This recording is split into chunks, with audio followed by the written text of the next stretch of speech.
इस पर हम बातचीत करें। इस बीच बड़ी खबर आ रही, बड़ी खबर का भी रुख कर लेते हैं। जयपुर से अहम खबर है, जहां आरजीएचएस में अनियमितता पर चिकित्सा विभाग सख्त नजर आया। प्रदेश में 3 दवा स्टोर और एक अस्पताल के खिलाफ एफआईआर दर्ज की गई है। मुख्यमंत्री भजनलाल शर्मा की भ्रष्टाचार के खिलाफ जीरो टॉलरेंस नीति के तहत ये बेहद अहम कार्रवाई की गई। चिकित्सा मंत्री गजेंद्र सिंह खिवसर की मंजूरी के बाद ये आदेश जारी किए गए हैं, जहां अनियमितता में लिप्त 2 चिकित्सकों सहित 12 कार्मिक किए गए हैं निलंबित। इसके अलावा 473 कार्मिकों के खिलाफ कार्रवाई के लिए पत्र भी लिखा गया है।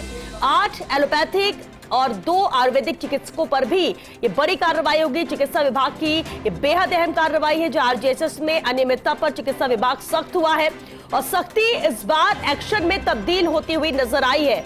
जिस तरह से प्रदेश में 3 दवा स्टोर और एक अस्पताल के खिलाफ एफआईआर दर्ज किया गया, क्योंकि सीधे तौर पर भ्रष्टाचार के खिलाफ जीरो टॉलरेंस की नीति है मुख्यमंत्री भजनलाल शर्मा की, और इसी के तहत ही ये बेहद अहम कार्रवाई की गई है। चिकित्सा मंत्री गजेंद्र सिंह खिवसर की मंजूरी के बाद ही इस एक्शन को, इस कार्रवाई के आदेश जारी किए गए।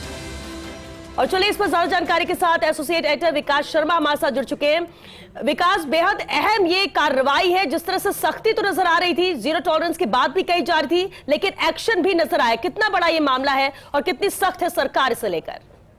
देखिए श्वेता, जिस तरह से आरजीएचएस को लेकर के फर्स्ट इंडिया ने लगातार खबरें चलाई और इन खबरों में सबसे महत्वपूर्ण बात ये बताई थी कि सरकार जिस मंशा के साथ चला रही है उसकी मंशा को कुछ असामाजिक तत्व ने कमाई का जरिया बना लिया है। इससे वित्तीय अनियमितताएं गंभीरता से बढ़ गई है। करोड़ों रुपए का बंद जो है योजना के तहत किया जा रहा है और उसके बाद में इस योजना को वित्त विभाग से लेकर के चिकित्सा विभाग को पिछले दिनों सौंपा गया था। उसके साथ इस पूरे मामले में जितने भी अनियमितता के मामले जांच कराई गई थी, जांच के आधार पर बड़ा एक देते हुए एक मैसेज दिया गया है। जीरो टॉलरेंस नीति के तहत करप्शन के खिलाफ एक्शन दिया गया है। इसके तहत 3 दवा स्टोर और एक अस्पताल के खिलाफ एफआईआर दर्ज कराई गई है। इसके अलावा 2 चिकित्सक और 12 कार्मिक निलंबित किए गए हैं। 473 कर्मचारी अलग अलग विभागों के हैं जिनके खिलाफ कार्रवाई के लिए उनके विभाग को पत्र लिखा गया। 8 एलोपैथिक और 2 आयुर्वेदिक चिकित्सकों के खिलाफ कार्रवाई की गई है। अगर बात करें जिन के खिलाफ एफआईआर दर्ज कराई गई है, उनमें ऑडिट में जो गंभीर अनियमितता सामने आने में चूरू के शिवम ड्रग स्टोर, सीकर के गुरु कृपा अस्पताल और न्यू मेडिकल स्टोर के खिलाफ, नागौर में कोऑपरेटिव मार्केटिंग की जो मुडवा की दुकान है, 3 नंबर की जो दुकान है, उसके खिलाफ एफआईआर दर्ज कराई गई है। इसके अलावा अगर बात करें कर्मचारियों की, तो आरजीएचएस के तहत अनियमितता बरतने के मामले में प्राथमिक एवं माध्यमिक शिक्षा विभाग, चिकित्सा स्वास्थ्य विभाग, गृह विभाग, जीवीएनएल और आयुर्वेद विभाग के कुल 473 कार्मिकों के खिलाफ एक्शन लेने के लिए पत्र लिखा गया है।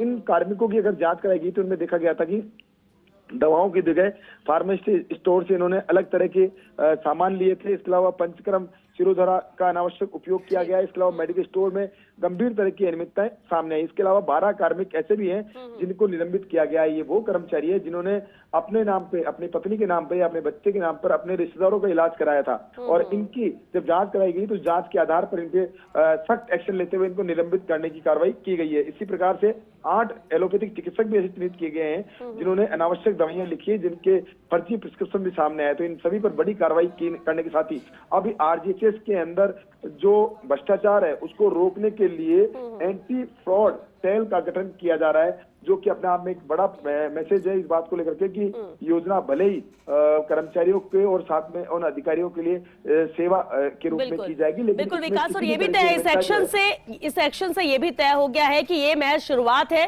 क्योंकि 473 के खिलाफ एक्शन की बात भी कही गई है और सख्ती से तह तक जाने की कोशिश रहेगी इस कार्रवाई के जरिए। आप नजर बनाकर रखिए विकास, आगे भी अपडेट आपसे इस मामले में लेंगे। फिलहाल के लिए शुक्रिया आपका इस पूरी जानकारी के लिए।